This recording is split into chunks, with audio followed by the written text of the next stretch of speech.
దేశ ఆదాయం, జాతీయ ఆదాయం అనగా ఆన్సర్ దేశ ప్రజలందరి ఆదాయం.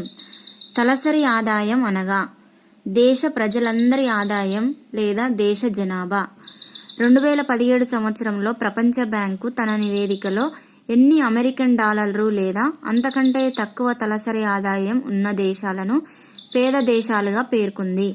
ఆన్సర్ 995.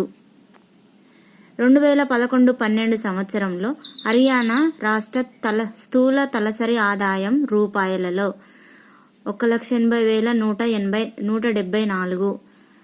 2011-12 సంవత్సరంలో హిమాచల్ ప్రదేశ్ రాష్ట్ర స్థూల తలసరి ఆదాయం 1,49,028 రూపాయలు.